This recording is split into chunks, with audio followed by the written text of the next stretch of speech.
Voting മെഷീനിൽ ആദ്യ vote ചെയ്ത കുട്ടി വോട്ടർമാർ. ചെറുപുഴ JMUP സ്കൂളിൽ ലീഡർ, ഡെപ്യൂട്ടി ലീഡർ തെരഞ്ഞെടുപ്പ് നടത്തി. ആദ്യമായി വോട്ടിംഗ് മെഷീനിൽ വോട്ട് ചെയ്തതിന്റെ സന്തോഷത്തിലാണ് കുട്ടികൾ. ജൂൺ 25-ന് തെരഞ്ഞെടുപ്പ് വിജ്ഞാപനം പുറപ്പെടുവിച്ചു. 29-ാം തീയതി വൈകുന്നേരം 4 മണിയായിരുന്നു നാമനിർദ്ദേശ പത്രിക സമർപ്പിക്കാനുള്ള അവസാന സമയം. അവസാന ഘട്ടത്തിൽ 7 സ്ഥാനാർത്ഥികളായിരുന്നു ഉണ്ടായിരുന്നത്. തുടർന്ന് പ്രചാരണ പ്രവർത്തനങ്ങളായിരുന്നു. ക്ലാസ്സിലൂടെ കയറി മുഴുവൻ വിദ്യാർത്ഥികളുടെയും വോട്ട് ഉറപ്പിക്കുന്നതിന് സ്ഥാനാർത്ഥികൾ ശ്രദ്ധിച്ചു. മീറ്റ് ദി കാൻഡിഡേറ്റ് പരിപാടിയിലൂടെ സ്ഥാനാർത്ഥികൾ വോട്ടർമാരുടെ ശ്രദ്ധ ആകർഷിച്ചു. 4 ബൂത്തുകളായിരുന്നു സജ്ജീകരിച്ചിരുന്നത്. പ്രിസൈഡിംഗ് ഓഫീസർമാരായും പോളിംഗ് ഓഫീസർമാരായും അധ്യാപകർ ചുമതല ഏറ്റെടുത്തു. ഓഫീസർമാർക്കുള്ള പരിശീലനം നൽകി. സ്കൗട്ട് ആൻഡ് ഗൈഡ്സ് ക്രമസമാധാന ചുമതല നിർവഹിച്ചു. 4 മുതൽ 7 വരെ ക്ലാസ്സുകളിലെ കുട്ടികൾക്കായിരുന്നു വോട്ടവകാശം. മുഖ്യ തെരഞ്ഞെടുപ്പ് കമ്മീഷണർ P. ജീന, വരണാധികാരി K. സതീഷ്, കൺട്രോളിംഗ് ഓഫീസർമാർ K. Ajith, C. K. Rajeesh, Shyam Krishnan എന്നിവർ തെരഞ്ഞെടുപ്പ് നിയന്ത്രിച്ചു. 5 മുതൽ 7 വരെ ക്ലാസ്സിലെ കുട്ടികൾക്ക് വോട്ട് ചെയ്യാൻ പറ്റും. അപ്പോൾ ഏഞ്ചൽ റോസിൻ്റെ നമ്മൾ ക്ലാസ്സിൽ പഠിക്കുന്ന കുട്ടിയാണ് ഏഞ്ചൽ റോസ്. അവളുടെ ചിഹ്നം കുതിരയാണ്. അവളെല്ലാവരും വോട്ട് ചെയ്ത് വിജയിപ്പിക്കുക എന്ന് പറയുന്നു. അവൾ വിജയിച്ചാൽ സ്കൂളിന് വേണ്ടി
ആകെ പോൾ ചെയ്ത വോട്ട് 695.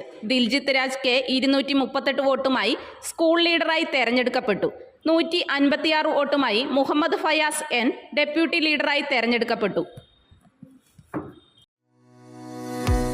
മലയോരത്തിന്റെ മണ്ണിൽ ആതുര ശുശ്രൂഷ രംഗത്ത് സഹകരണ മേഖലയുടെ കയ്യൊപ്പ്. Cherupuzha cooperative hospital. കുറഞ്ഞ ചെലവിൽ മെച്ചപ്പെട്ട ചികിത്സ. അസ്ഥിരോഗം, ശിശുരോഗം, ജനറൽ മെഡിസിൻ, ENT വിഭാഗങ്ങളിൽ പ്രഗത്ഭരായ ഡോക്ടർമാർ. 24 മണിക്കൂറും പ്രവർത്തിക്കുന്ന കാഷ്വാലിറ്റി ലാബ്, ഫാർമസി സൗകര്യങ്ങൾ. Ortho operation theatre, audiology and speech therapy, physiotherapy, NICU, PICU, ECG സൗകര്യങ്ങൾ. അത്യാധുനിക ഡിജിറ്റൽ എക്സ്റേ സംവിധാനം. ചികിത്സയ്ക്ക് ഇനി ചെലവേറില്ല. Cherupuzha cooperative hospital. കൂടുതൽ വിവരങ്ങൾക്കും ടോക്കൺ ബുക്കിംഗിനും 04985 242140. മൊബൈൽ 6238 064141.